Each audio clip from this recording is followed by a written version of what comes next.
I believe that martial law was very good in the sense that there were separatist movements in Mindanao, and that President Marcos did this in order for us to remain one and united here in the Philippines, because if not, Joe Masison might have been our president, and we might be a communist country by now. And also there in the martial law years, we were very peaceful, as what my grandparents told me. It was peaceful, everything was in place, and also, of course, there was a significant increase in our economy. We had many different infrastructures built during the martial law. And of course, there were somewhat of abuses in martial law. We can never deny that. But all in all, for me, martial law is very good because in the sense it was constitutional, it was for the people, it was for the country, it was for the Philippines.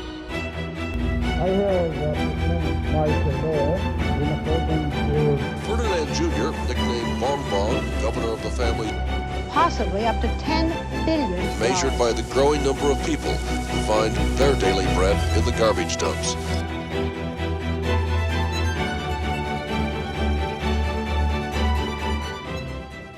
In the dark of the night, martial law was proclaimed. Voices were silenced, rights were condemned, and democracy became mere words on paper that never came to life. As for Silliman University, those were the times of repression that heeded our value as an academe, an institution, and as Filipino people. I don't think there should be anything said about that in commemorating. It's okay to commemorate, and also it's okay to protest martial law again. As we all know, especially there in Manila, there are plenty of protests. But in the sense that people keep saying that there is another Marcos in power, there is no significance to that. He won the election, so I believe in democracy. Of course, we are a democratic and republican country, as said in the 1987 Constitution. Again, there is nothing wrong with commemorating. There is also nothing wrong with protesting the martial law years. There is nothing wrong that Marcos is our president, that the junior, the son, there is nothing wrong because he won through 31 million votes. Find their daily bread in the garbage dumps. There are a lot of theories debunking martial law, perspectives such as martial law was a medium to suppress the New People's Army, the individuals who are against the government during that epoch. Another was to prolong the term of Ferdinand Marcos Sr. But one thing is for sure, a lot of lives was taken, innocent human lives of people who had families, of people who had decent jobs, of people who didn't expect that they would be murdered on that day, they would be incarcerated on that day. I believe from the sources that I've read, it was made for the purpose of eradicating those people who were in opposition with Marcos. Because during that time, he saw it fit that because of the Plaza Miranda bombing, I believe, he saw it fit that a year after, he would enforce the entire country in martial law because he wanted to put the people in their place, and maybe for some reason he wanted also to ensure his next win for the election. And during that time, Marcos was very afraid of the people, if I may say so myself, because during martial law, he was very precise with choosing which sectors he wanted to restrict, particularly the press and other forms of media, wherein newspapers, journalists, and other people who had something to write about him in opposition to his ideals and everything there is that he was planning for the future, he wanted those people to be gone. And it was in that time that he persecuted these people, and a lot of people, innocent ones, were also taken away. Martial law was a really painful 9-year period. It became like a lesson for the Filipinos to know that we should not be easily swayed by charming or personality politics. And I think until now we should carry that type of lesson for our fellow Filipinos to remember. The martial law era signified the lack of freedom in our Filipino community because there was a dictator that overruled every single Filipino. We didn't have the freedom of choice, the freedom of expression. Red tagging was evident. People were always being tortured. There were so many killings. There were millions of Filipinos affected from this. But also it sparked one very significant event, and that was the EDSA revolution. While forced to be resilient and quiet under military rule, over 2 million Filipinos decided to raise their voice and revolt in the name of democracy. The People Power Revolution that took place in 1986 was a non-violent civilian revolt that stretched down the street of Epifanio de los Santos Avenue, Metro Manila. This heroic conduct of gallant countrymen ignited the Philippines' liberty and brought back the Commonwealth that was once held captive by Marcos's martial law. After 70,000 people were shut behind bars, 34,000 tortured, and 3,200 killed, the 20-year dictatorship of then President Ferdinand Marcos came to an end. As far as faculty is concerned, we were told that the faculty are going to be asked to resign. And the idea would be, I think that they will reinstate, the people they want. But that did not happen because the board of trustees and the president of Silliman said no. And we never resigned. There was fear, naturally, and uncertainty. And when Silliman was closed, they say, well, things will go better. And I think this is only for now. But then Silliman remained closed. All that I know was that Silliman was among the first to be closed and the last to be opened. And one of the alumni of Silliman, particularly a graduate of the Divinity School, the Reverend Cesar Taguba, was one of those who were arrested and tortured by the military. And he was so badly tortured. I cannot really tell you exactly the specifics, but it was some kind of a very gory kind of experience. Before martial law, there were no fences. You can just walk through. There were hedges, but the hedges were around the quadrangle. There were gumamila hedges. That is all. All of these gates did not exist. Many of the new buildings did not exist yet. So you have the old Silliman. So all the hedges were taken off, But that's after 1972. And then, of course, the gates were placed. And the first time, people did not like the gates. And, I think nobody would like to be enclosed. A little bit worrisome because many of our student leaders suspected to be leftists who were members of progressive or democratic forces were detained. In fact, they were detained in our provincial jail. I know some of them. In fact, one was a pastor of Silliman Church. There were some arrests, including the pastor of Silliman Church. You've heard about that, Reverend Tabada. But he was pastor of Silliman Church, and he preached something on justice. And during the time that he was in the provincial jail, he got to know a lot of people and why their cases are there.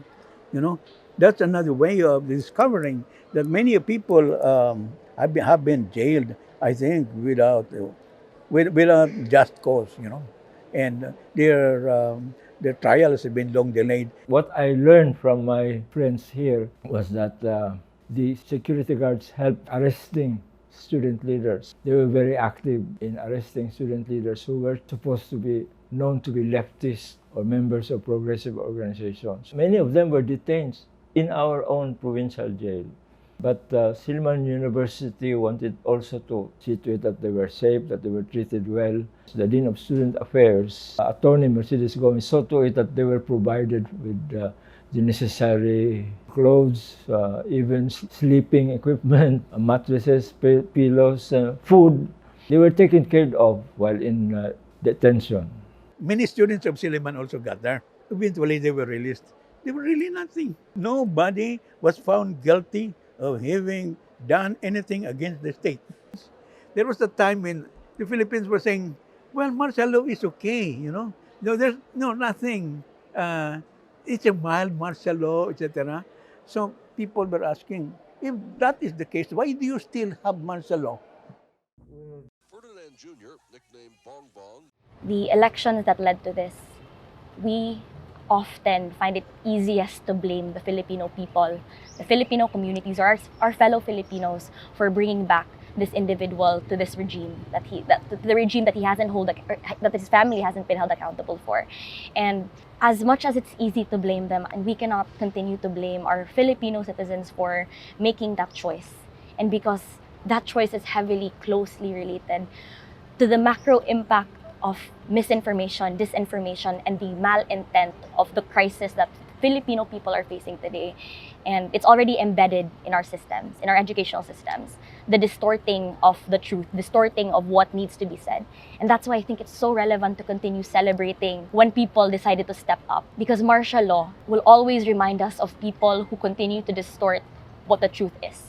And as mere people, or as an individual who knows what happens, I will never forget. And I hope that we all continue to keep standing our ground, regardless of the attempts to alter history. Letting the people know, especially letting the people in power know how it really affected us, how that era affected us, how our democracy was stripped off of us, and that the people right now are celebrating that victory of gaining that democracy back, and that we are to let those people in power know that the power of the people right now, the voices of the people are much stronger than those people in the higher ups, which are the government workers. And I'm saying that as someone who knows what the power of the youth is, who knows what the power of voicing out is. And I'm saying this as a student leader as well, that our goal is to always preserve the democracy of our students and to preserve the democracy of the people, because no people in power, no people in the government can rule us out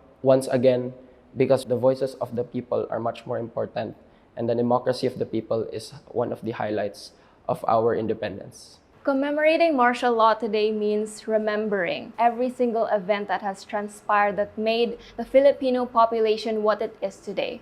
That is resilient. We are a force to be reckoned with, because it reminds us that whatever we do, everything we face, there is still a chance for us to break free from all of that. And that is something that we must remember, especially in voting. We must vote for the leaders who we believe would actually create change, because voting itself is a symphony of our democracy, and it is an anthem for change. We need not to forget, but to be knowledgeable. We need to know every single thing that has transpired in our rich history, because it is also a symbol of our Filipino fortitude. We have our strength in character, and it is because of the events that have built us into the people we are today. I encourage everyone to be smart and to know that their actions, every little thing that they decide to do, it makes a difference. And I would like to therefore remind all of our young people today who are very fond of posting all kinds of things in their Facebook that you should be happy that democracy has been restored. And this is now possible because during the time of martial law, everybody was silent. And related therefore to the closing of newspapers was this orchestrated effort to propagandize the so-called virtues of the martial law regime. And there was what I would say the brainwashing of people. People were being domesticated mentally. They just bowed down. There was no serious objection.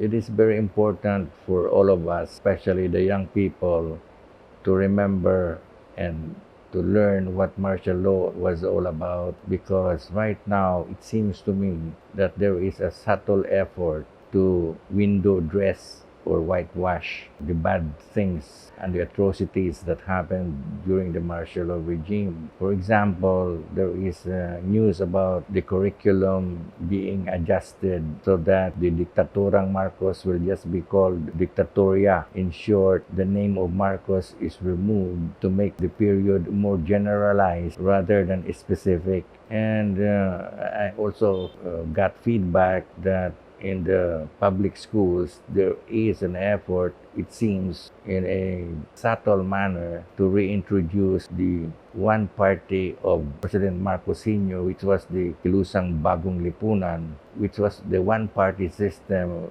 which to me was like the Nazi party of Germany during the time of Hitler. Martial law lasted from 1972, September 21, up to January 17, 1982. About 8 years and 4 months. And that really happened. It was a nationwide, it was proclaimed nationwide. No? Therefore, a very important event as a historical event. And being an active participant in Manila, I know very well that it's useful, a very important period of our history that we should know, people should know, rather than avoid learning what happened during martial law, especially the issues raised by the democratic forces against government. The significance of commemorating martial law is to combat historical distortionism. I have experienced this as well during the recent election, wherein a lot of sources, a lot of information were being altered. This is significant with commemorating martial law because how can we commemorate lies? We need to commemorate the truth. And truth will always prevail as long as we seek to find the truth. And the truth is that 70,000 people and a lot more were being tortured. A lot of innocent women, children were being killed just because of a mere thinking of the president that these people are plotting against me. Just because of that, he wanted to kill these people without solid evidence. And this is in violation of our rights as Filipinos because how can you blame me for something that I didn't even think of? Why would you want to kill me if I didn't do it? Something like that. He wanted to do this to the people because he knew the power that we had. And this is why commemorating martial law is important because it helps us remember how important democracy is and how democracy is really our lifeline in changing the world, in changing our nation. It should remind us to stay vigilant, especially with what's going on. You know, campus press freedom, even from the smallest units of campus press or even press in general, should really be upheld to the highest degree because it started with the closing of multiple press units in the country, and only a number of units, or rather press, were allowed to open for the benefit of the Marcoses. So that's why until now we should not be swayed by these types of personalities. We should not be swayed with the facade of good governance under such authoritarian rule. Martial law is a bad day in our history. But I know this is what I think. You know, there's a joke. See, you want to stop tanks, you go to the Philippines and rent a nun.